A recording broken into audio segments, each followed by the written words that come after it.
Hello dear students, welcome to my channel dive into physics. आज हम लोग हमारी नई डीपीपी स्टार्ट करेंगे। ठीक है, यूनिट्स डायमेंशन एंड मेजरमेंट की। यूनिट्स डायमेंशन एंड मेजरमेंट की ये हमारी डीपीपी नंबर 2 रहेगी, विच इज़ डीपीपी 3.2। तो चलिए हमारी डीपीपी को स्टार्ट करते हैं। तो इसमें हमारा सबसे पहला क्वेश्चन दिया गया है कि the number of significant figures in 0.06900 is कि 0.06900 में कितने सिग्निफिकेंट फिगर्स हैं, ये हमसे पूछे जा रहे हैं। तो डियर स्टूडेंट्स, यहाँ पर 0.06900 में हम लोग देख सकते हैं कि हमारे ये स्टार्टिंग की तो दो जीरोज है वो नॉन सिग्निफिकेंट है, और ये 6, 9 और आखिरी के ये 2 जीरो ये हमारे सिग्निफिकेंट है। यानी कि इन टोटल यहाँ पर हमारे पास में 4 सिग्निफिकेंट फिगर्स मेंशन्ड है। तो इसीलिए हमारा सही आंसर हो जाएगा ऑप्शन बी, विच इज 4। चलिए अगले क्वेश्चन देखते हैं हम लोग। नेक्स्ट क्वेश्चन दिया गया है कि the sum of the numbers 436.32, 227.2 and 0.301 in appropriate significant figures is. तो सवाल पूछा गया कि अगर हम लोग इन तीन नंबर्स का सम करते हैं तो जो हमारा रिजल्टेंट है वो प्रॉपर सिग्निफिकेंट फिगर्स में क्या होगा। चलिए इनका सम कर लेते हैं। लेटर से हमारा रिजल्टेंट आर है, तो आर हो जाएगा हमारे पास में 436.32 प्लस 227.2 प्लस 0.301। तो इनका टोटल सम आ जाएगा हमारे पास में 663.821। और क्योंकि हमने यहाँ पर एडिशन किया है, तो एडिशन में क्या किया जाता है कि हम देखते हैं कि डेसिमल के बाद में कितने कम से कम सिग्निफिकेंट फिगर्स हैं। तो हम लोग देख सकते हैं कि इस नंबर में डेसिमल के बाद में एक ही सिग्निफिकेंट है, इसीलिए हमारे रिजल्ट को डेसिमल के बाद एक सिग्निफिकेंट फिगर तक एक्सप्रेस किया जाना चाहिए। तो इसी को हम लोग अप्रोक्सीमेटली लिख सकते हैं एज इट इज 663 पॉइंट, ये 8 हमें रखना है और 2 को यहाँ से ओमिट करना है। और क्योंकि 2 हमारा 5 से छोटा है तो राउंडिंग ऑफ करने के बाद में ये 8 हमारा 8 ही रहेगा। तो हमारा आंसर आ जाएगा 663.8, और इसको हम लोग हमारे ऑप्शन सी में ऑब्जर्व कर सकते हैं। तो हमारा सही आंसर ऑप्शन सी हो गया है, दैट इज 663.8।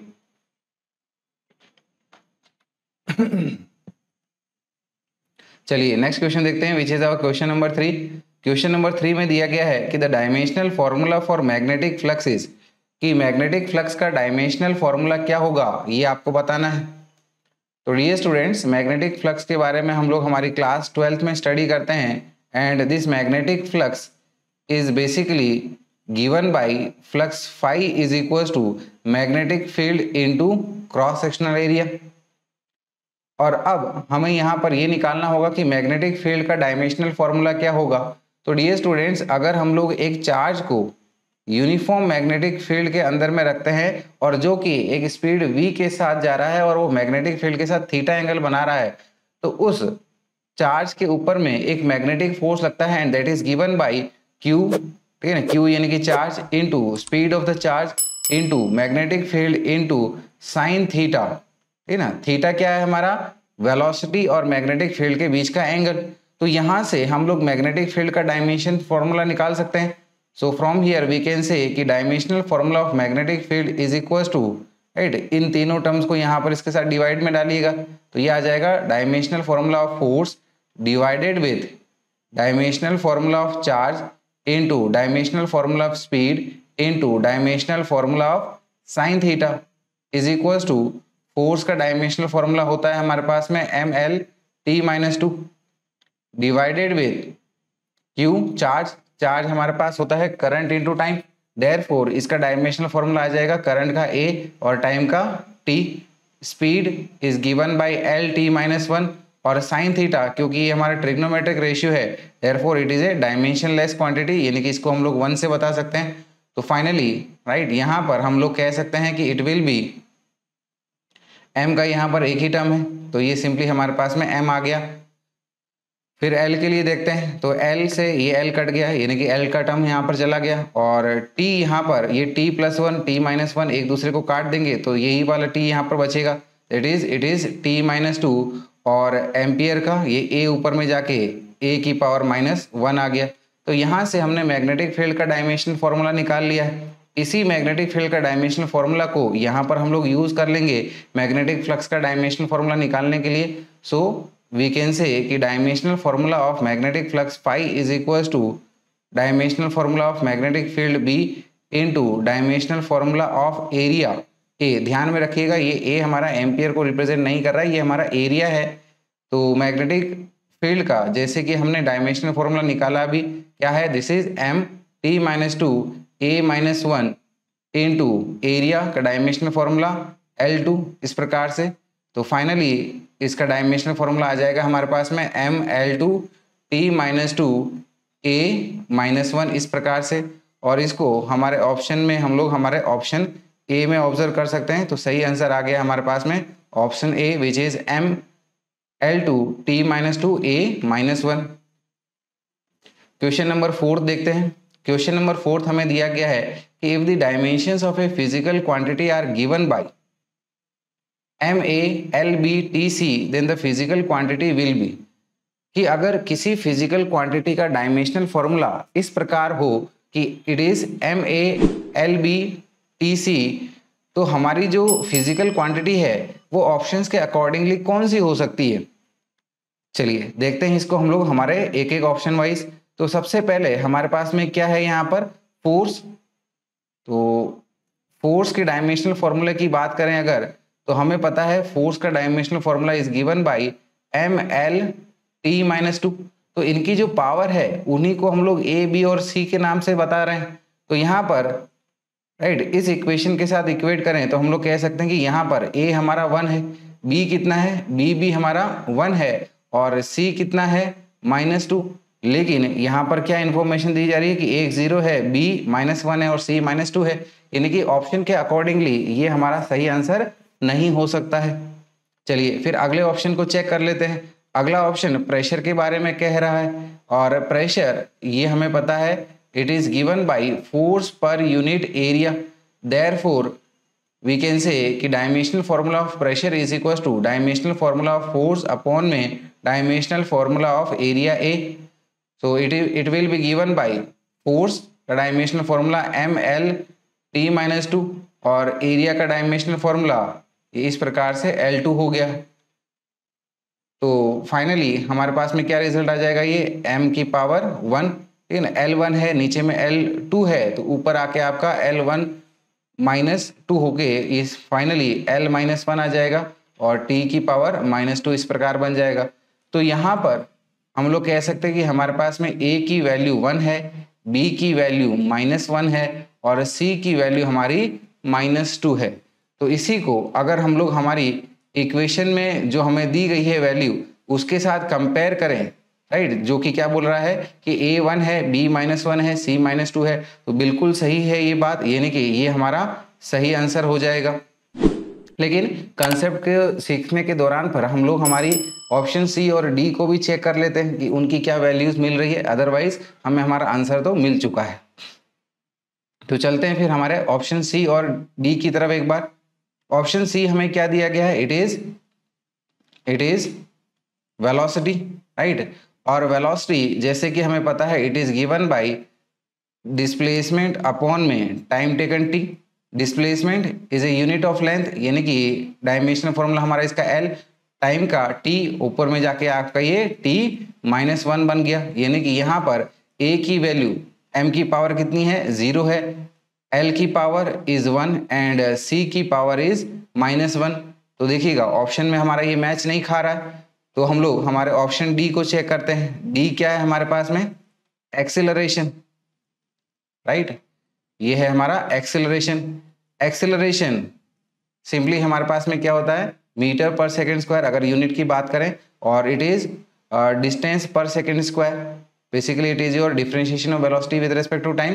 तो इसका डायमेंशनल फॉर्मूला हमें मिल जाता है, इट इज L T -2। तो यहाँ पर हमारे A की वैल्यू कितनी है, 0, M की पावर है ही नहीं यहाँ पर, B की वैल्यू L की पावर दैट इज 1 और C हमारे T की पावर विच इज -2।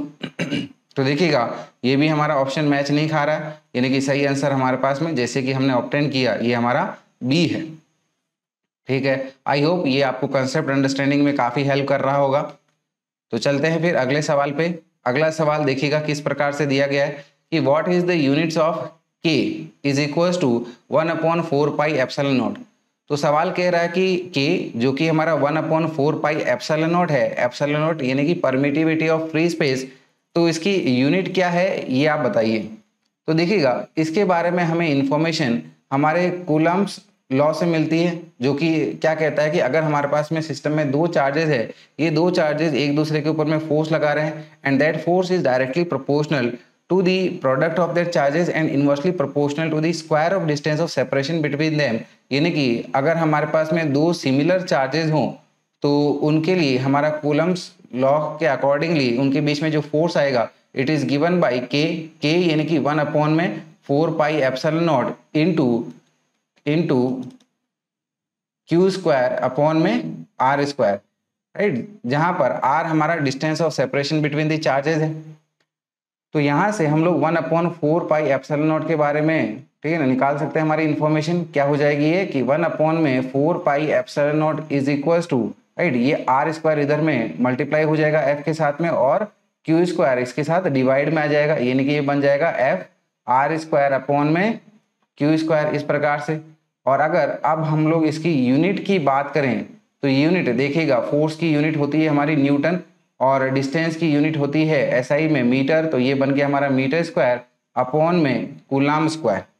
और हमारे ऑप्शन के साथ मैच करें, राइट, तो ये हमें मिल रहा है कि हमारा option this is option C, इस प्रकार से।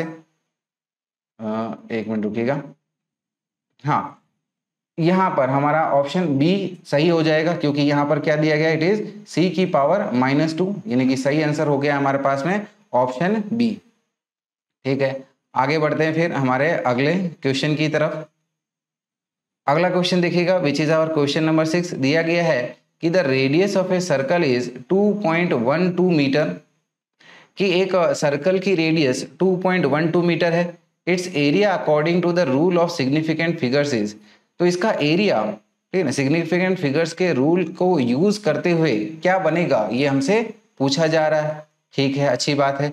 तो जैसे कि हमें पता है कि एक सर्कल का एरिया होता है पाई इंटू रेडियस का स्क्वायर, और पाई, ठीक है, तो इसकी वैल्यू होती है हमारे पास में 3.14 इंटू रेडियस कितनी बोली गई, इट इज 2.12, इसका स्क्वायर हो गया। तो 3.14 इंटू 2.12 का स्क्वायर अगर इसकी बात करें तो ये आ जाएगा हमारे पास में 4.4944, इस प्रकार से।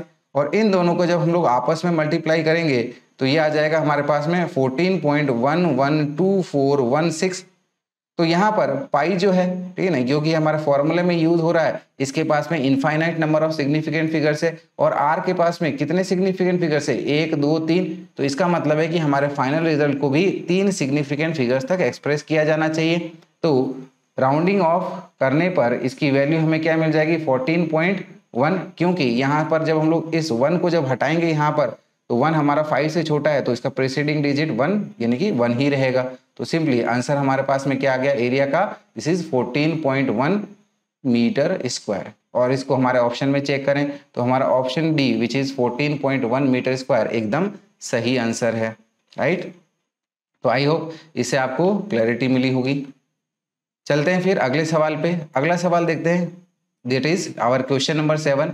क्वेश्चन नंबर 7 में मेंशन किया गया है कि if the value of resistance is 10.845 ohm and the value of current is 3.23 ampere, then the value of potential with significant numbers would be, कि अगर हमारे रेजिस्टेंस की वैल्यू 10.845 ओम है और करंट की वैल्यू हमारी 3.23 एम्पियर है, तो हमारे पोटेंशियल की वैल्यू क्या होगी सिग्निफिकेंट नंबर्स को ध्यान में रखते हुए। तो पोटेंशियल डिफरेंस जैसे कि हमें पता है it is your current into resistance Ohm's law के अकॉर्डिंगली।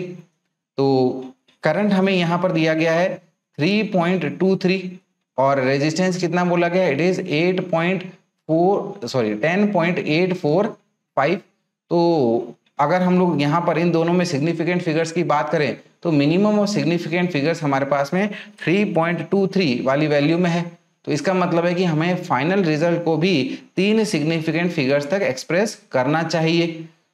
तो अगर हम लोग इनको मल्टीप्लाई करेंगे तो हमारा आंसर आएगा 35.02935, राइट। और सिग्निफिकेंट फिगर्स का ध्यान में रखते हुए हमें इसको यहाँ इस 0 तक एक्सप्रेस करना है, तो 2 को ओमिट करना है, तो 2 हमारा 5 से छोटा होता है, तो राउंडिंग ऑफ से हमें ये इसकी वैल्यू आ जाएगी 35.0 इस प्रकार। तो सही आंसर क्या बन रहा है हमारा? Option A, which is 35.0 volt. चलते हैं फिर अगले सवाल पे।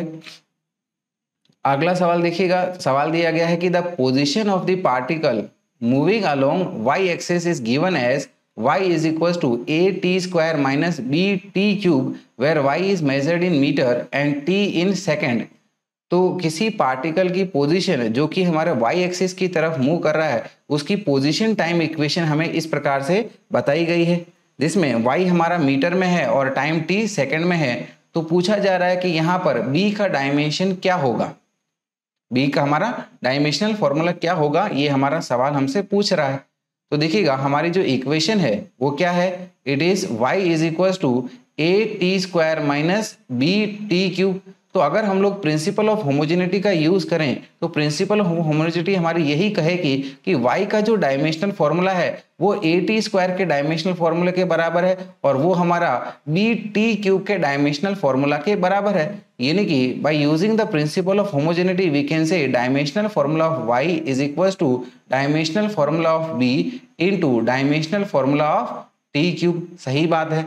तो यहां पर अब हम लोग ये b का डायमेंशनल फॉर्मूला निकाल सकते हैं। कैसे? ये टी क्यूब का डायमेंशनल फॉर्मूला y के साथ यहां पर डिवाइड में डाल दीजिएगा, तो क्या आ जाएगा, dimensional formula of y upon में dimensional formula of T cube. इस प्रकार से y हमारी लेंथ है तो ये इसका डायमेंशनल फॉर्मूला l आ गया, और वहीं पर t जो है वो बेसिकली हमारे टाइम को डिनोट कर रहा है, तो इसका डायमेंशनल फॉर्मूला आ गया हमारे पास में टी क्यूब। यानी कि अल्टीमेटली ये बन जाएगा हमारे पास में एल टी माइनस 3।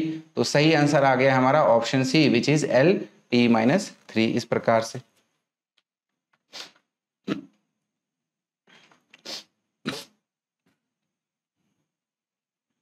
चलिए क्वेश्चन नंबर 9 को देखते हैं।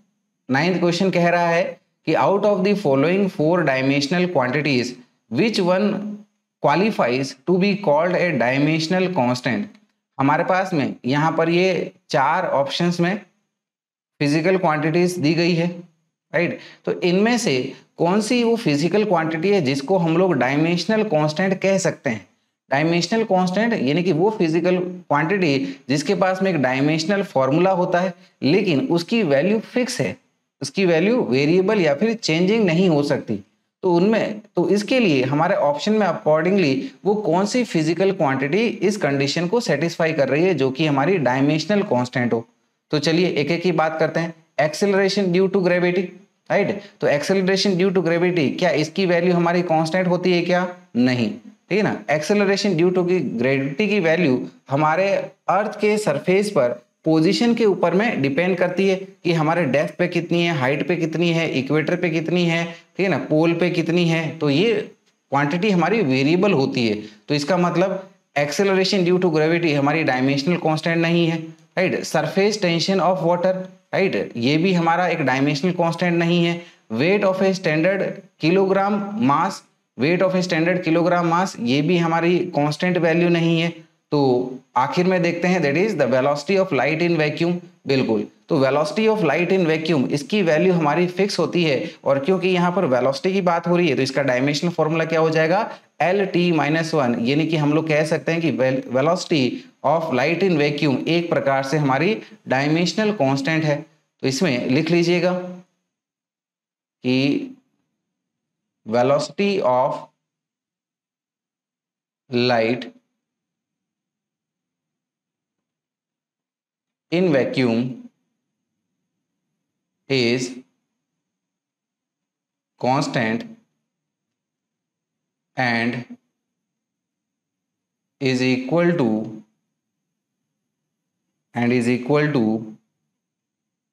3 into 10 to the power 8 meter per second, and its dimensional formula, and its dimensional formula is L t minus 1. तो सही आंसर हो गया हमारा option D, which is the velocity of light in vacuum.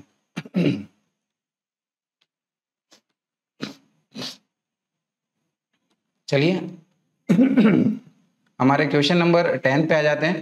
Question number 10 देखिएगा, हमें दिया गया है कि if the random error in the arithmetic means of 100 observations is x,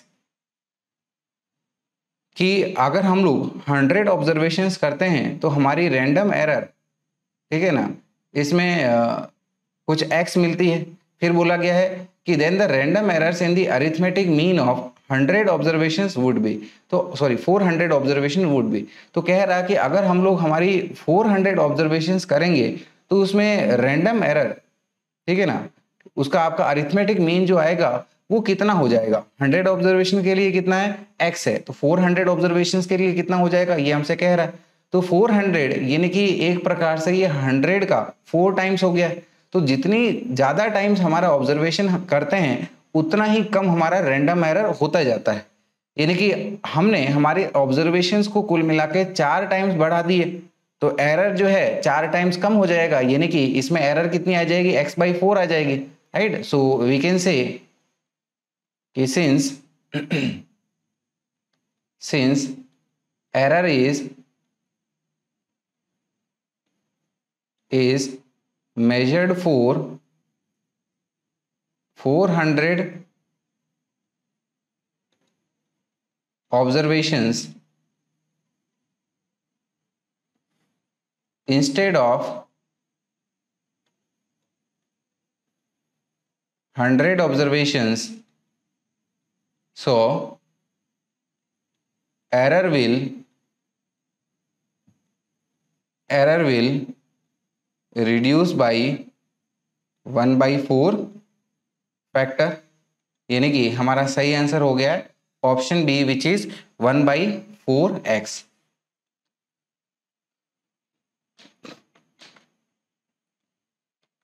चलते हैं अगले सवाल पे। अगला सवाल क्वेश्चन नंबर 11 दिया गया है कि the damping force on an oscillator is directly proportional to the velocity. एक ऑसिलेटर की जो डैम्पिंग फोर्स है वो इसकी वेलोसिटी से डायरेक्टली प्रोपोर्शनल है। Then the unit of constant of proportionality is, तो यहाँ पर जो हमारा प्रोपोर्शनली कांस्टेंट है उसकी यूनिट क्या होगी ये हमसे पूछा जा रहा है। तो देखिए डियर स्टूडेंट्स, हमें दिया गया है कि this damping force is directly proportional to velocity. Let us say इस प्रोपोर्शनली कांस्टेंट को हम लोग k से रिप्लेस कर लेते हैं। So F will be equal to k times v। तो यहाँ पर k क्या हो जाएगा, it will be equal to force divided with velocity. और अगर हम लोग इनके यूनिट की बात करें तो फोर्स, ठीक है ना, न्यूटन के बराबर, और न्यूटन होता है हमारे पास में kg मीटर पर सेकंड स्क्वायर, अपॉन में वेलोसिटी या फिर स्पीड की यूनिट होती है मीटर पर सेकंड। तो यहाँ पर ये मीटर से मीटर गया, एक सेकंड से सेकंड गया तो यानी कि इसकी हमारी जो यूनिट है वो अल्टीमेटली मिल जाएगी kg पर सेकंड। तो सही आंसर हमें हमारा ऑप्शन सी में देखने को मिल रहा है, विच इज kg पर सेकंड। तो चलिएगा अगले सवाल की तरफ। अगला सवाल देखिएगा, सवाल क्या दिया गया है कि the square root of the product of inductance and capacitance has the dimensions of, कि अगर हम लोग अंडर रूट ऑफ LC का डायमेंशनल फॉर्मूला निकालें तो ये डायमेंशनल फॉर्मूला किसके बराबर होगा ये हमसे पूछा गया है। तो देखिएगा सवाल क्या कह रहा है कि dimensional formula of inductance into capacitance का अंडर रूट किसके बराबर होगा। तो डियर स्टूडेंट्स, हम लोग 12th में इसको स्टडी करते हैं कि हमारे पास में एक LC ऑसिलेटर हो तो उसकी फ्रीक्वेंसी होती है 1 में 2 pi under root of LC, ठीक है ना। LC ऑसिलेटर यानी कि जब हम लोग एक चार्ज कैपेसिटर को इंडक्टर के अक्रॉस कनेक्ट करते हैं तो चार्ज इसमें लगातार हमारे सर्किट में ऑसिलेट होता है, और उस ऑसिलेशन की फ्रीक्वेंसी जो होती है ये फ्रीक्वेंसी होती है हमारी 1 में 2 pi under root of LC। तो यहाँ से हम लोग कह सकते हैं कि under root of LC is equal to 1 में 2 pi into frequency. Therefore, dimensionally we can say कि dimensional formula of under root of LC is equal to 1 upon में डायमेंशनल फॉर्मूला ऑफ फ्रीक्वेंसी, और फ्रीक्वेंसी ये होता है हमारे पास में 1 अपॉन में टाइम पीरियड, यानी कि इसका डायमेंशनल फॉर्मूला हो गया t-1, और ऊपर में अगर इसको लिखेंगे तो ये हो जाएगा सिंपली हमारे पास में t। तो सही आंसर क्या बन रहा है हमारा? Option B, which is time, right, क्योंकि ये हमारे टाइम का डायमेंशनल फॉर्मूला कुल मिला के निकल के आ रहा है। चलिए फिर अगले सवाल पे आ जाते हैं। अगला सवाल that is our question number 13। सवाल कह रहा है कि the frequency of vibration of string is given by f is equal to p upon 2l into f upon m to the power 1/2, कि एक स्ट्रिंग है जिसकी वाइब्रेटिंग फ्रीक्वेंसी इस प्रकार से दी गई है। किस प्रकार से?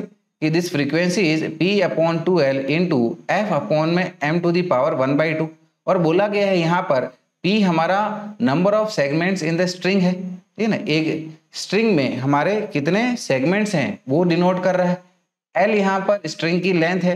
Then the dimensional formula for m will be, तो m का हमारा डायमेंशनल फॉर्मूला क्या होगा, राइट। दिस m के लिए हमें डायमेंशनल फॉर्मूला पूछा जा रहा है, ठीक है। तो करते हैं फिर इसको सॉल्व। तो देखिएगा हमें क्या दिया गया है कि एक स्ट्रिंग की जो वाइब्रेटिंग फ्रीक्वेंसी है it is given bye p upon में 2l into this f upon में m टू द पावर 1/2। हमें m की डायमेंशनल फॉर्मूला चाहिए होगा, तो दोनों साइड का स्क्वायर कर लेते हैं। तो ये बन जाएगा हमारे पास में f square is equal to p square upon में 4l स्क्वायर इंटू ये f अपॉन में m, ये इस प्रकार हो जाएगा। दोनों साइड का जब हम लोग स्क्वायरिंग करेंगे तो 2 का स्क्वायर 4 और ये l स्क्वायर हो गया यहाँ पर। तो देखिएगा अब हम लोग यहाँ से m की वैल्यू निकाल सकते हैं। क्या करिएगा, m को इधर ले लीजिएगा और f स्क्वायर को इधर डिवाइड में डालिएगा। तो फॉर्मूला आ गया हमारे पास में m is equal to p square f upon में 4l square into f square. तो अब आसानी से हम लोग m का डायमेंशनल फॉर्मूला निकाल सकते हैं। सो वी कैन से कि dimensionally the dimensional formula of m will be equal to dimension of p square into dimension of this force f upon में dimension of l square into dimension of this frequency square. p हमारा number of segments string के अंदर में denote कर रहा है, यानी कि ये सिंपली हमारा नंबर्स है, therefore it will B dimensionless. f रस्सी के अंदर में फोर्स, तो फोर्स होता है हमारे पास में ml t-2, यानी कि एक प्रकार से उसकी टेंशन को डिनोट कर रहा है ये, अपॉन में लेंथ का स्क्वायर, तो इसका डायमेंशनल फॉर्मूला l स्क्वायर हो गया। फ्रीक्वेंसी हमें पता है इट इज योर 1 अपॉन में टाइम पीरियड, तो इसका डायमेंशनल फॉर्मूला होता है t-1, और इसका ही हम लोग यहाँ पर स्क्वायर कर रहे हैं। तो न्यूमरेटर पे अगर हम लोग देखें तो न्यूमरेटर का हमारा डायमेंशनल फॉर्मूला आ जाएगा mlt-2, और डिनोमिनेटर का डायमेंशनल फॉर्मूला क्या बन जाएगा, ये l2, और इधर में t-2 हो गया। तो अगर हम लोग इसको फाइनली सॉल्व करें तो m की वैल्यू, ये m एज इट इज, ये L1 है, नीचे में L2 है, ऊपर में जाके ये -2 + 1 आके क्या बन जाएगा, l की पावर -1, t-2 से t-2 कट गया, यानी कि ये हमारा t की पावर 0 हो गया। तो ऑप्शन में अगर इसको मैच करें तो हम लोग देख पा रहे हैं कि हमारा जो ऑप्शन सी है वो इसके लिए एकदम सही आंसर है।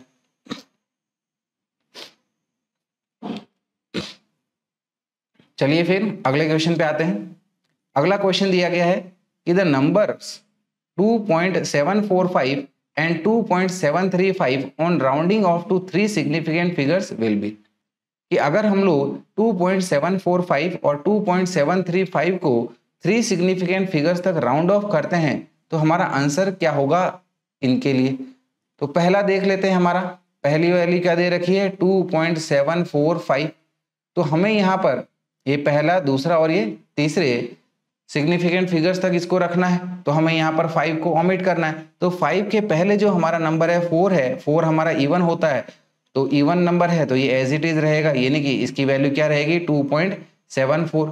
फिर हम लोग हमारे सेकेंड नंबर की बात कर लेते हैं जो कि हमें दिया है एज 2.735, और इसको भी हमें 3 सिग्निफिकेंट फिगर्स तक एक्सप्रेस करना है, 5 को ओमिट करना है। तो 5 के पहले हमारा 3 ऑड नंबर है, तो ऑड नंबर हमारा 1 से इंक्रीज हो जाता है, यानी कि ये बन जाएगा हमारा अप्रोक्सीमेटली 2.75 आफ्टर राउंडिंग। तो यानी कि दोनों के लिए हमारा 2.74 और 2.74 आंसर आ रहा है, जो कि हमारे ऑप्शन डी में हमको मिल रहा है। चलिए अच्छा है सर। तो अगले सवाल पे आते हैं फिर। तो अब देखिएगा, सवाल दिया गया है कि the mass and volume of a body are 4.237 gram and 2.5 centimetre cube respectively. बढ़िया है सर। तो यहाँ पर किसी बॉडी का मास और वॉल्यूम की वैल्यू हमें दे रखी है। मास की वैल्यू है 4.237 ग्राम और वॉल्यूम की वैल्यू दे रखी है कितनी, 2.5 सेंटीमीटर क्यूब। ठीक है, आगे क्या बोला गया है कि the density of the material of the body in correct significant figures is, कि मटेरियल की जो डेंसिटी बनेगी सिग्निफिकेंट फिगर्स को ध्यान में रखते हुए कितनी आएगी। ठीक है, तो डेंसिटी मास डेंसिटी की बात हो रही है यहाँ पर। तो मास डेंसिटी क्या होती है, it is given by mass upon में वॉल्यूम। मास अपॉन में वॉल्यूम। मास कितना दिया हुआ है भैया, मास हमें दिया गया है 4.237 gram. So this is 4.237 divided with volume भी दे रखा है, सही बात है। तो ये हमारा डिवाइडेड विद 2.5 कर देंगे। तो करेक्ट सिग्निफिकेंट फिगर्स तक एक्सप्रेस करना है, ये ध्यान में रखिएगा। तो डिवीजन हमारा चल रहा है, तो हमें क्या देखना है कि minimum number of significant figures कितने हैं हमारे नंबर्स में, जो कि हमें 2.5 में 2 मिल रहे हैं। यानी कि हमारे फाइनल आंसर को भी 2 सिग्निफिकेंट फिगर्स तक एक्सप्रेस किया जाना चाहिए। तो जब हम लोग इसका आपस में डिवीजन करेंगे तो इसकी वैल्यू आ जाएगी 1.6948। तो इसको अप्रोक्सीमेटली राउंडिंग ऑफ से हम लोग कैलकुलेट कर लेंगे। तो राउंडिंग ऑफ करना है तो 2 सिग्निफिकेंट फिगर्स रखना है, 1.6। तो 6 के अगला वाला 9 नंबर 9 को हमें ओमिट करना है। 9 हमारा 5 से बड़ा होता है, तो क्या करेगा, इसके पहले वाले नंबर को 1 से बढ़ा देगा। सही बात है। तो ये बन जाएगा हमारा 1.7 ग्राम पर सेंटीमीटर क्यूब, इसकी वैल्यू आ गई है, जो कि हमारे ऑप्शन के अकॉर्डिंगली चल के देखें तो हमारे ऑप्शन सी में सही मैच खा रहा है। चलते हैं फिर अगले सवाल पे, किस बात की देरी। तो सवाल 16 नंबर क्या दिया हुआ है कि विच of the following measurement is most precise. नीचे दिए गए मेजरमेंट में से कौन सा ऐसा मेजरमेंट है जो सबसे ज्यादा प्रिसाइज है। अब अगर हम लोग प्रिसीजन की बात कर रहे हैं बेटा, तो प्रिसीजन हमें पता है ये हमारे मेजरिंग इंस्ट्रूमेंट के ऊपर में डिपेंड करता है। और प्रिसीजन इस बात को डिनोट करता है कि हमारा जो मेजरिंग डिवाइस है वो हमारा छोटा सा छोटा मेजरमेंट कितना बारीकी से कर सकता है, यानी कि लीस्ट काउंट की वो बात करता है। तो जितनी हमारी लीस्ट वैल्यू छोटी होगी उतना ही ज्यादा इंस्ट्रूमेंट का प्रिसीजन होगा, हमारी वैल्यू उतनी ही ज्यादा प्रिसाइज होगी।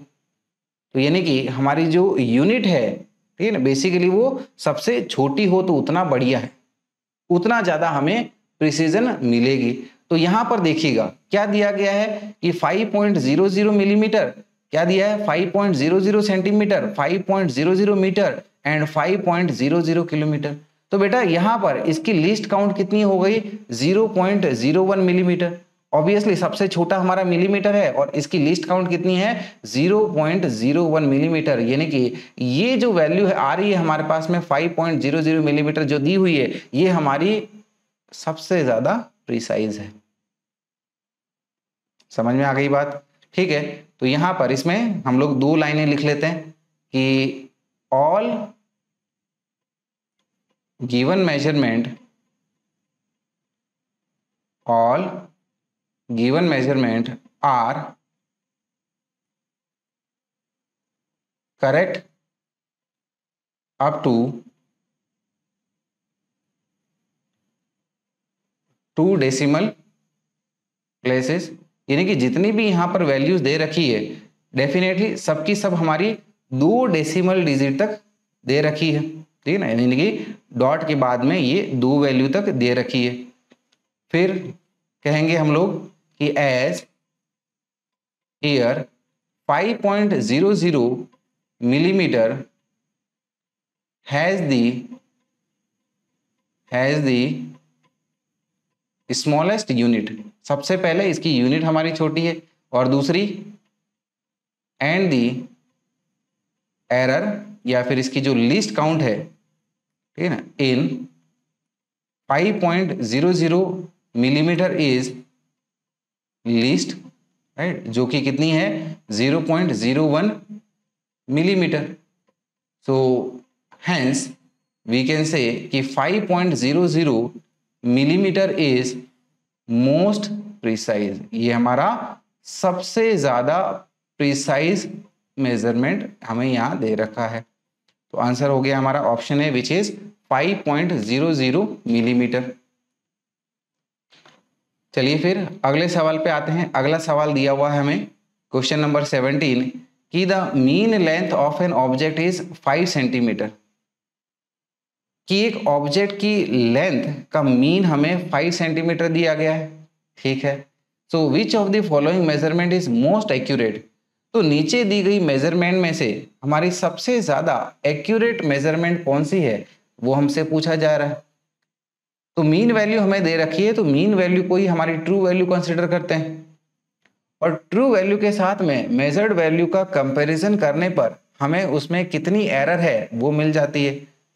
तो जितनी ज्यादा एरर उतनी ज्यादा कम एक्यूरेट, ठीक है ना, जितनी ज्यादा कम एरर उतना ही ज्यादा हमारा मेजरमेंट एक्यूरेट होगा, ठीक है।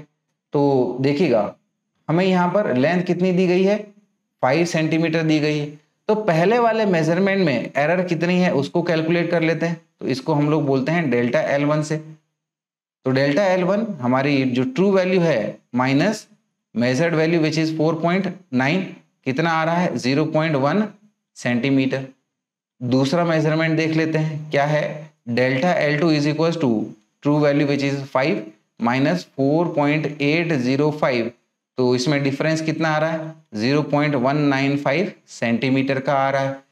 तीसरे मेजरमेंट में डिफरेंस कितना आ रहा है ट्रू वैल्यू और इसकी मेजर्ड वैल्यू में, तो this is your 5.25 minus true value which is 5, तो डिफरेंस आ रहा है हमारा 0.25 सेंटीमीटर का। चौथे में देखते हैं क्या है, delta L4 5.4 minus true value हमारी 5 है, तो इसका डिफरेंस कितना आ रहा है 0.4 सेंटीमीटर। तो जो हमारी ये चार वैल्यूज में, ठीक है ना, डिफरेंस हमको मिला है, सबसे कम डिफरेंस किसका है, पहली वाली का, कितना है 0.1 सेंटीमीटर, यानी कि पहली वाली वैल्यू जो हमने मेजर करी है उसमें सबसे कम एरर आई होगी, और जितनी कम एरर उतनी ही ज्यादा हमारी मेजर्ड वैल्यू उतनी ही एक्यूरेट होगी। यानी कि सबसे ज्यादा एक्यूरेट कौन सी है, ये पहली वाली जो कि 4.9 सेंटीमीटर है। So here we can say कि as error in L1 is least, hence 4.9 centimeter is most accurate, क्योंकि हमारी यहाँ पर पहली वाली मेजर्ड वैल्यू जो है, ठीक है ना, ये L1 जिसको हम लोग बोल रहे हैं, इसमें हमारी एरर सबसे कम है, इसीलिए ये सबसे ज्यादा एक्यूरेट है। तो सही आंसर हो गया हमारा option A, that is 4.9 centimetre. चलते हैं फिर अगले सवाल पे, राइट। अगला सवाल देखिएगा क्या दिया हुआ है, क्वेश्चन नंबर 18। क्वेश्चन नंबर 18 में मेंशन किया गया है कि if the energy E, velocity V and force F be taken as fundamental quantities, then the dimensions of mass will be, कि अगर हम लोग एनर्जी E, वेलोसिटी V और फोर्स F को हमारी फंडामेंटल क्वांटिटीज कंसिडर करें, तो बताइएगा कि मास का dimensional formula in terms of this energy E, velocity V and force F क्या होगा। यानी कि मास हमारा एनर्जी E, वेलोसिटी V और फोर्स के ऊपर में डिपेंड कर रहा है। लेट अस से इस डिपेंडेंसी को हम लोग इस तरह से बता देते हैं कि mass is directly proportional to energy, velocity and force. इनकी पावर कितनी है वो हमें नहीं पता, लेट अस से इनकी पावर हम लोग A, B और C से बता देते हैं। तो ये इक्वेशन हमारी डायमेंशनली भी करेक्ट होनी चाहिए, यानी कि कहा जा सकता है कि dimensional formula of mass which is capital M is equals to dimensional formula of energy, that is mL2 T minus 2 to the power A into dimensional formula of velocity, that is L T minus 1 to the power B into dimensional formula of force which is ml T-2 to the power c। ठीक है, तो ये हमारा m right hand side में क्या आ जाएगा, m की पावर ये a हो गया, यहाँ पर कोई टर्म नहीं m का, ये हमारा क्या हो जाएगा m की power c। So it will B m की पावर a प्लस c। इसी प्रकार से l की पावर क्या बन जाएगी हमारी 2a प्लस b प्लस ये हमारा c। t की पावर क्या बन जाएगी हमारी -2a minus b minus 2c यहाँ से।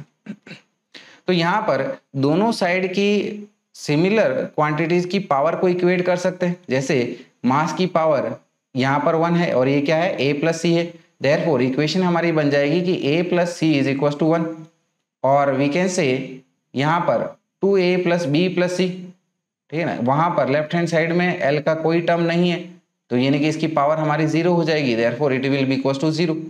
फिर तीसरी इक्वेशन हमारी क्या बन जाएगी -2a minus B minus 2c is equal to 0, या फिर इसको हम लोग ऐसे भी लिख सकते हैं कि 2a plus B plus 2c is equal to 0। तो देखिएगा बच्चा लोग कि यहाँ पर c को हम लोग कैसे लिख सकते हैं, इसको इधर भेज दो तो ये आ जाएगा c is equal to 1 minus a। तो अब हम लोग इस c की वैल्यू को इसमें और इसमें सब्सटीट्यूट कर लेते हैं, तो ये आ जाएगा हमारे पास में 2a plus B plus of 1 minus a is equal to 0, right. ठीक है, और इधर साइड में ये क्या बन जाएगा हमारे पास में 2a plus B plus 2 into 1 minus a is equal to 0, इस प्रकार से।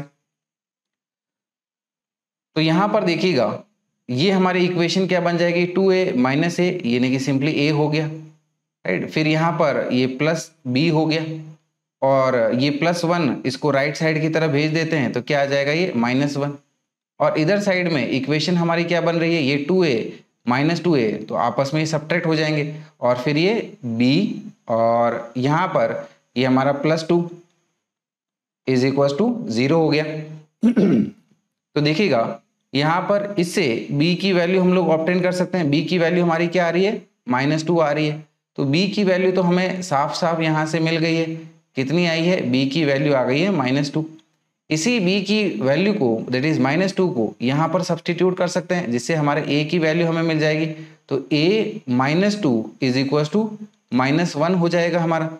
ठीक है ना, चलिए इसको अगले पेज में सॉल्व कर लेंगे। तो यानी कि यहाँ पर हम लोग कह सकते हैं कि a की वैल्यू हमारी इधर जाके ये +2 -1 यानी कि ये 1 आ जाएगा, therefore here we can say कि a इज इक्वल टू 1, तो यहाँ से ये हमें a की वैल्यू भी मिल गई है। चलिए a की वैल्यू आ गई है, तो अब हम लोग ये c is equal to 1 minus a में a की वैल्यू यानी कि 1 सब्सटीट्यूट कर लेंगे, जिससे हमें c की वैल्यू भी मिल जाएगी। तो देखिएगा c की वैल्यू a की वैल्यू हमारे इस इक्वेशन में सब्सटीट्यूट करेंगे तो ये आ जाएगा हमारे पास में 1 minus 1 that will be equals to 0, यानी कि c हमारा 0 आ गया है। तो अब हमें a b और c तीनों की ही वैल्यू मिल चुकी है, therefore finally we can say कि this m is equals to dimensionally, ठीक है ना, e की पावर a यानी कि 1, v की पावर b हमारा -2, तो v की पावर -2, f की पावर c यानी कि ये 0 हो गया है, और इट विल बी क्या बन जाएगा ये हमारे पास में e इंटू वी की पावर -2, इस प्रकार से। ठीक है, तो यानी कि ये हमारे पास में हमको सही आंसर इसका मिल चुका है। देयरफॉर ऑप्शन में अगर चेक करें तो यही सही आंसर हमको हमारे ऑप्शन सी में देखने को मिल रहा है। ठीक है, तो आई होप इसका पूरा कंसेप्ट आपको अच्छे से समझ में आया होगा कि किस तरह से हमने इसको सॉल्व किया है। चलिए फिर क्वेश्चन नंबर 19 देखते हैं। क्वेश्चन नंबर 19 देखिएगा, दिया गया है कि the dimensional formula for molar thermal capacity is same as that of, कि मोलर थर्मल कैपेसिटी का जो डायमेंशनल फॉर्मूला है वो किसके सेम या फिर बराबर है। तो बच्चों हमें पता है कि हमारे पास में जो हमारी मोलर थर्मल कैपेसिटी होती है it is given by amount of heat required to raise the temperature of 1 mole of substance by 1 degree Celsius, that is Cn which is molar thermal capacity is equal to Q upon में number of moles into change in temperature. Q heat है, एक प्रकार की energy है, और energy की unit हमारी work done के बराबर होती है, तो इसको हम लोग वर्क डन अपॉन में एन इंटू डेल्टा टी से भी बता सकते हैं। और वर्क थर्मोडाइनमिक्स में हम लोग स्टडी करते हैं, it is given by pressure into volume, ये एन इंटू डेल्टा टी। और आइडियल गैस इक्वेशन का यूज करें तो PV is given by N R T upon में एन इंटू डेल्टा टी। तो यहाँ पर ये एन से एन कैंसिल हो जाएगा यूनिट वाइज, डायमेंशनल वाइज, और ये टी और ये डेल्टा टी, ठीक है ना, डायमेंशनली कैंसिल आउट हो जाएंगे। यानी कि हमारे पास में जो सी एन है that is our molar thermal capacity की जो डायमेंशनल फॉर्मूला रहेगा या फिर यूनिट रहेगी वो हमारा गैस कांस्टेंट आर के बराबर हो जाएगी। सो करेक्ट आंसर आ जाएगा हमारा option A which is gas constant. चलिए फिर अगले सवाल पे आ जाते हैं। अगला सवाल देखिएगा, अगला सवाल this is our question number 20। Question number 20 में हमें पूछा जा रहा है कि the displacement of an oscillating particle is given by y is equal to a sin bx plus C T plus D. कि एक ऑसिलेटिंग पार्टिकल का डिस्प्लेसमेंट की इक्वेशन हमें इस प्रकार दे रखी है, this is y is equal to a sin bx plus C T plus D and the dimensional formula for ABCD is, तो ABCD का डायमेंशनल फॉर्मूला क्या होगा, that is A into B into C into D का हमारा dimensional formula क्या बनेगा, ये हमसे पूछ लिया गया है। तो देखिएगा हमारी जो गिवन इक्वेशन है क्या है, y is equal to A sine bx plus C T plus D, इस प्रकार से। तो अगर हम लोग A की बात करें या फिर ये पूरा एक प्रकार से हमारा साइन थीटा है, और साइन थीटा ट्रिग्नोमेट्रिक रेशियो होने की वजह से डायमेंशन लेस है, तो ए का जो डायमेंशन होगा वो डेफिनेटली हमारा वाई के डायमेंशन के बराबर होना चाहिए। So here we can say कि dimension of A is equal to dimension of Y, और वाई जैसे कि हमें पता है ये डिस्प्लेसमेंट को डिनोट कर रहा है, तो इसका डायमेंशन फॉर्मूला लेंथ एल के बराबर हो जाएगा। फिर बी एक्स सी टी और डी ये हमारे डायमेंशन लेस होने चाहिए, राइट, क्योंकि ये हमारा बेसिकली थीटास को डिनोट कर रहा है। तो यहां से हम लोग कह सकते हैं कि B X is equal to dimensionless और इट इज इक्वल टू 1 के बराबर। सो वी कैन से कि dimensional formula of B is equal to 1 upon में डायमेंशनल फॉर्मूला ऑफ एक्स, और एक्स हमारे लेंथ को डिनोट कर रहा है, तो ये आ जाएगा 1 अपॉन में एल, और फाइनली ये आ जाएगा हमारे पास में एल की पावर -1, इस प्रकार से। फिर जो सी टी है, ठीक है ना, ये भी हमारा डायमेंशन लेस है, सो we can say C into T is again dimensionally 1। So dimensional formula of C is equal to 1 upon में dimensional formula of T, T हमारा टाइम है तो इसका डायमेंशनल फॉर्मूला है टी, और इसका फाइनली डायमेंशनल फॉर्मूला आ जाएगा हमारा t-1। एंड आखिर में डी की बात करें तो डी ऑब्वियसली हमारा ये डायमेंशन लेस है, तो सिंपली हमारा ये 1 आ जाएगा।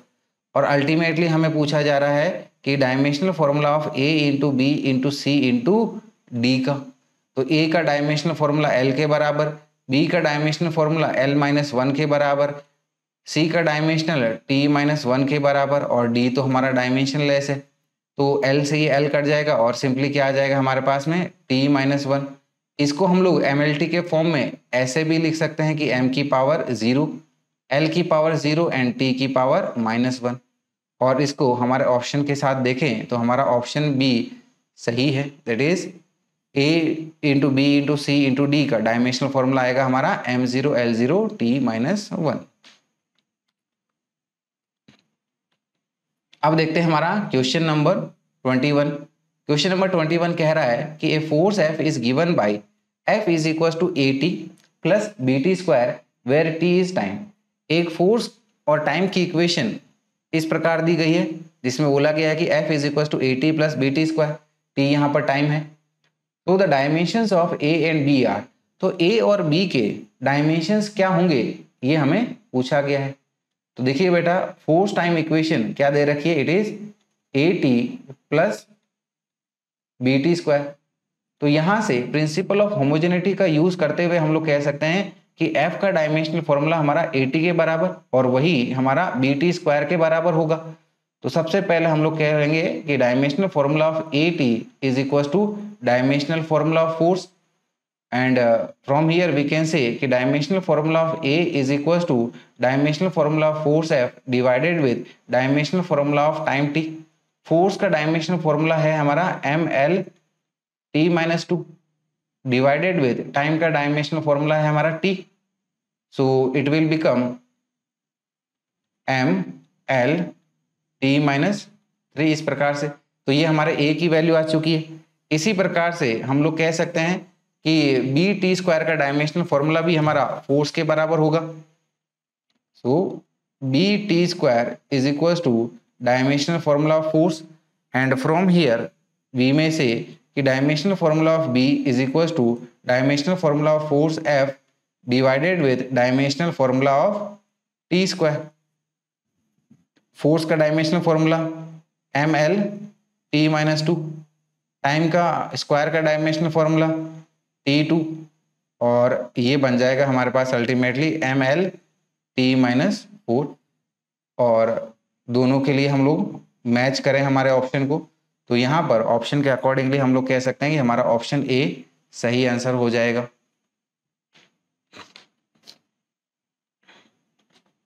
चलिए अगले सवाल पे आते हैं। फिर अगला सवाल कह रहा है, इट इज क्वेश्चन नंबर 22, कि the length, breadth and thickness of a block are given by L is equals to 12 centimetre, B is equals to 6 centimetre and T is equals to 2.45 centimetre respectively.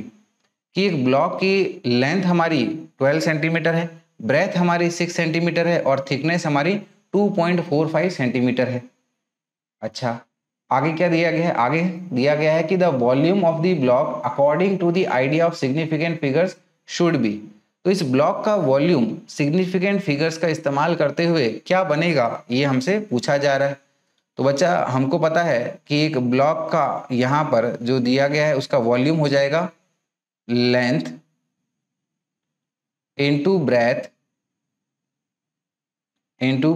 Into thickness. Length कितनी दी हुई है? Length हमें 12 दी गई है। Breath कितनी दी है? 6 centimetre दी गई है। थिकनेस कितनी दे रखी है? 2.45 सेंटीमीटर दे रखी है। ठीक है, तो तीनों का जब हम लोग मल्टीप्लिकेशन करेंगे हमारा आंसर आएगा 176.4 सेंटीमीटर क्यूब। ठीक है, अब देखिएगा यहां पर हमको 10 की पावर 2 में रिजल्ट को एक्सप्रेस करना है।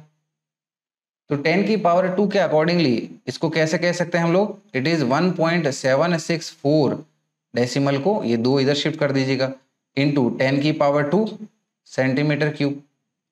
अब प्रॉपर सिग्निफिकेंट फॉर्म में हमें एक्सप्रेस करना है, तो क्योंकि हमने मल्टीप्लिकेशन किया है और मल्टीप्लिकेशन में हम लोग फाइनल रिजल्ट को कोई भी जो वैल्यू थी जिसमें से कम सिग्निफिकेंट फिगर था उतने ही सिग्निफिकेंट फिगर में एक्सप्रेस करते हैं। तो यहाँ पर देखिएगा 6 में एक ही सिग्निफिकेंट फिगर है, तो इसलिए हमारा जो फाइनल रिजल्ट होगा उसको भी हम लोग एक ही सिग्निफिकेंट फिगर तक एक्सप्रेस करेंगे।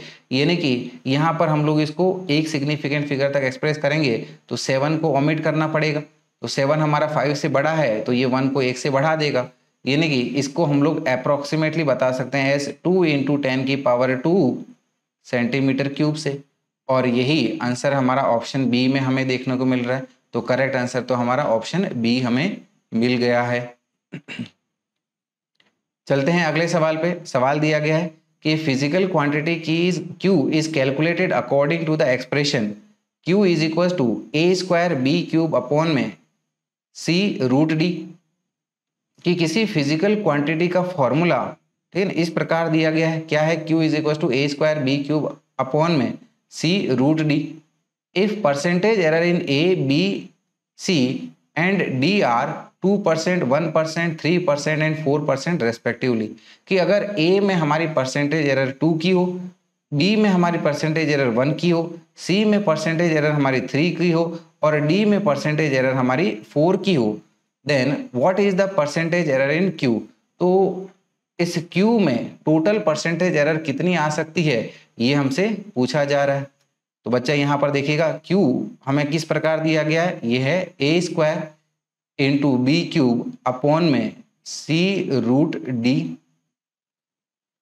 तो हम लोग कहेंगे कि percentage error in Q that is delta Q upon में Q into 100 that is fractional percentage error.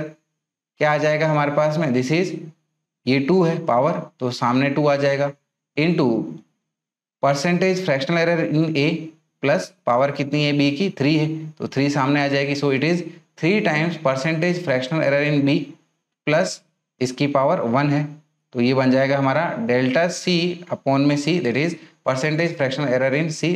Percentage हम लोग उसको लास्ट में 100 से मल्टीप्लाई कर लेंगे और डी की पावर बेसिकली हमारी रूट है ये तो इसको हम लोग 1/2 भी लिख सकते हैं इसकी पावर। तो ये 1/2 सामने आ जाएगा। सो it is half percentage fractional error in D. Percentage में बताना है तो सभी को 100 से मल्टीप्लाई कर लेंगे यहाँ पर। तो देखिएगा ये क्या है हमारे पास में 2 into percentage fractional error in A. Percentage fractional error in A हमें कितना बोला गया है 2%। इसी तरह से 3 into percentage fractional error in B जो कि हमें 1 बताई गई है और percentage fractional error in C ये हमें 3% दे रखी है।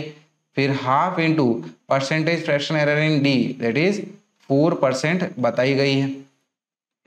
तो ये बन जाएगा हमारे पास में 2 इंटू 2 यानी कि 4% प्लस 3 इंटू 1 यानी कि 3% प्लस ये हमारा 3% प्लस 4 को 2 से डिवाइड करेंगे तो ये आ जाएगा हमारा 2% और फाइनली सभी को ऐड करेंगे तो क्या आ जाएगा हमारे पास में, this is plus minus of 12%। यानी कि सही आंसर हो गया हमारा ऑप्शन डी। तो चलिए बच्चा आज के इस वीडियो को यहीं तक हम लोग रखेंगे। यूनिट्स डायमेंशंस एंड मेजरमेंट की हमारी डीपीपी नंबर 2 चल रही है। इस डीपीपी में हम लोग टोटल 23 क्वेश्चंस किए हैं। हमारे जो इस डीपीपी के रिमेनिंग क्वेश्चन है अगले पार्ट में अगले वीडियो में कवर कर लेंगे। और हाँ, आप चैनल को लाइक शेयर और अपने दोस्तों के साथ ठीक है ना शेयर करिएगा और चैनल को सब्सक्राइब जरूर करिएगा क्योंकि हम लोग यहाँ पर पढ़ते हैं वैसे ही हैं ताकि आपका दिमाग में वो चीज़ छप जाए। दैट इज़ हमारा लोगो है स्टडी दैट मीन्स।